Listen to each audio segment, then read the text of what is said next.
लातूर जिल्ह्यात स्थानिक गुन्हे शाखेने मोठी कारवाई करत प्रतिबंधित सुगंधित तंबाखूंचा 3,75,000 रुपयांचा साठा जप्त केला आहे। या कारवाईमध्ये एक आरोपीला जेरबंद करण्यात आले आहे। तर जिल्ह्यात अवैध धंद्यांवर आळा घालण्यासाठी लातूर पोलीस दलाने सातत्याने कठोर कारवाई सुरू केली असून त्याचाच पार्श्वभूमीवर आज चाकूर येथे ही धाड टाकण्यात आली आहे। तर पोलीस अधीक्षक अमोल तांबे यांच्या आदेशान्वये आणि अप्पर पोलीस अधीक्षक मंगेश चव्हाण यांच्या मार्गदर्शनाखाली स्थानिक गुन्हे शाखेचे पोलीस निरीक्षक सुधाकर बावकर यांच्या नेतृत्वात ही कारवाई पार पडली आहे। स्थानिक गुन्हे शाखेच्या पथकाने चाकूरमधील स्वामी विवेकानंद चौक परिसरातील राज कन्फेशनरी दुकानाच्या पाठीमागील गोडाऊनवर छापा टाकलाय। तर यावेळी मारुती राजेंद्र सोमवंशी वय 33 वर्षे याला ताब्यात घेतले।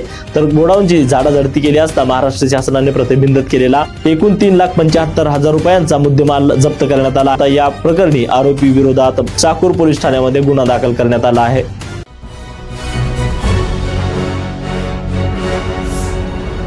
Thanks for watching Ekmat Digital.